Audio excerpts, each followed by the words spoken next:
how would someone go about kicking off a lean transformation? I think that the first thing anybody should do is probably go online and find a program that suits them.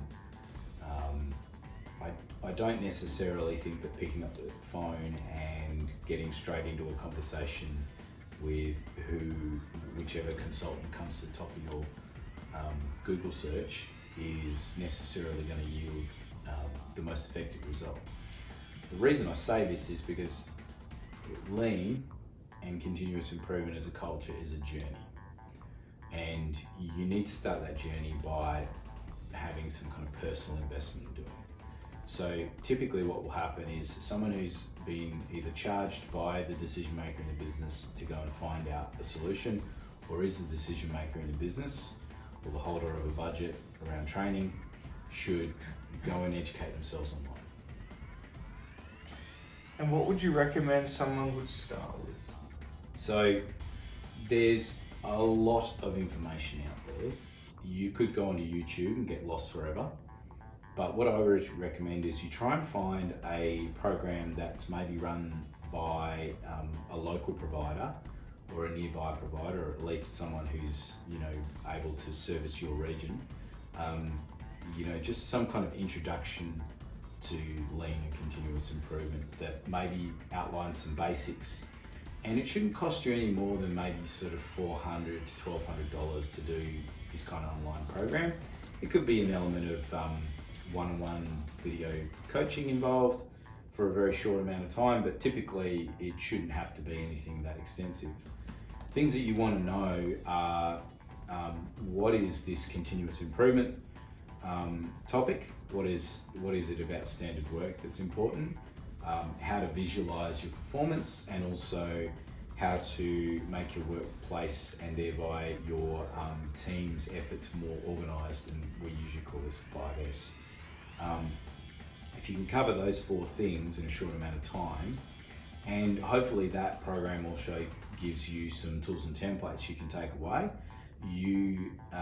anybody who's fairly motivated will be able to go and actually start something in their business very easily. So that's a great investment. Cool. So now that they've had a bit of an introduction to lean, what about if they want to take it further and they want to build some more capability in the business? Yeah, so one of the things that's really challenging is how do you see waste in your business? We've talked previously about the 8 wastes. I think one of the most powerful tools you can use is to actually have a lean consultant come into your business and do what they call a value stream mapping exercise, where they map out where the value flows for the customer and where revenue flows for the business, and therefore benefit for the business and the customer. And they can help to easily identify where some major pain points are and bottlenecks are in the business, and those manifest themselves as various types of waste. And they can also help to visualize how well communication is happening in your business too, and information is flowing. Usually that costs somewhere between $3,000 to $8,000 depending on the complexity of the situation. It gives you some great quick wins which you could then take as next stages. Those tend to be improvements that, if implemented, you'll see an improvement in your capacity of like 30% without any additional overheads or any investment in additional equipment. So that's the next stage you want to go to. The reason why I say that is because it actually, creating some of those big wins in the business creates breathing space for everybody to be able to be a bit more focused on the smaller improvements, the little improvements every day that drive a continuous improvement culture.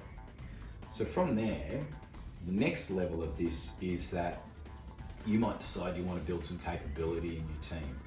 So I'd recommend having at least 1 or 2 people should be involved in like a black belt course, or maybe even a small team or group of people involved in like a green belt course, so they can lead and facilitate continuous improvement efforts and projects. Usually budget-wise, you're looking at anything from $8,000 for one person to spend about 12 months doing that kind of learning, up to maybe $20,000 or $20,000 plus for an entire group of people. That is about building their education and their own capability to drive continuous improvement culture. At that point, when you've built that level of capability, you're also not relying on consultants anymore. The business will actually conduct continuous improvement itself. You don't need consultants necessarily to be on the journey with you in the longer term, and that's good for the business too in terms of costs. Typically, if you're a larger business and you've got enough people to actually run something like that in-house, I'd recommend that it's a mixed model of online learning and in-house visits, which will be very, very effective. And the reason for having it in-house is that it just gives you the opportunity to touch base with a good facilitator, and they can, a lot of their experience can rub off on the group of people being trained. For someone really considering an investment like this, what are the overall keys to success in a lean transformation? I think one of the first keys to success is make sure there's a good program that covers a range of aspects of building your capabilities. So typically in training and learning development for people, we follow a 70-20-10 rule. So that is, and I'll work that backwards. 10% of your learning actually comes from the classroom. So that is the stuff that should be online and trickle fed to your people so that they can learn that in small chunks in their spare moments, and it's just easy to digest in that way. It's only 10%. There's no point in having an expensive facilitator standing in your business or coaching you one-on-one on the theory of, say, Lean and Six Sigma, when only 10% of that is really going towards improving you. 20% of your learning really, and 20% of the beds in, is really around the coaching side of things. So that's where those workshops or one-on-one virtual coaching sessions or group webinars, those are the points where you'll get a lot more value and it'll embed a lot more. If you're doing group webinar with other businesses, you start to actually interact with those people and you learn from what they're doing as well.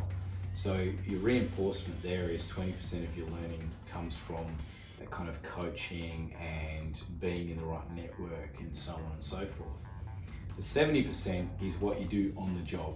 So it's really important you take the 20% of coaching and networking, the 10% of theory, and you apply it in your workplace, doing improvement. That is one of the fundamental things to a program. So a program needs to follow that, and it needs to encourage you towards an action bias back in the business after short, sharp learnings, either through the networking and coaching or the theory. So that's one thing. A value stream mapping exercise is a real key to success because, as I mentioned before, it just opens up that opportunity to actually create some breathing space. People are often too busy to do improvement. So when you do a value stream mapping exercise, find a couple of big changes, commit to changing them and actually making a difference. You have the sudden shift in capacity and ability for the business. And then from there, people have the capacity to get involved in continuous improvement. They're a lot more confident about it. I think another thing that's really important is that you need to be focused on a big focus on improvement, but don't go for the largest ones. It can be a mistake to say make your big improvement project about buying a new piece of machinery. Focus on your improvement being about getting 50 small improvements generated by the team implemented in the first 3 months. That's a massive focus on improvement. And it's a massive investment in the culture that you're trying to build in terms of continuous improvement. I'd also say that where you do have opportunities to be one-on-one coached or facilitated in workshops in-house or what have you, a good quality facilitator who has worked in various businesses and seen lots of different things is always very important. There's no doubt that a good quality facilitator is also someone who sees the people and understands them from a human point of view, feels empathy for their situation and listens a lot. That is some of the traits of a good quality facilitator. A good quality facilitator does not just tell you how to do everything. They're much more likely to ask you what you think and let you come up with the ideas and guide you down the right direction. So those are the keys to success.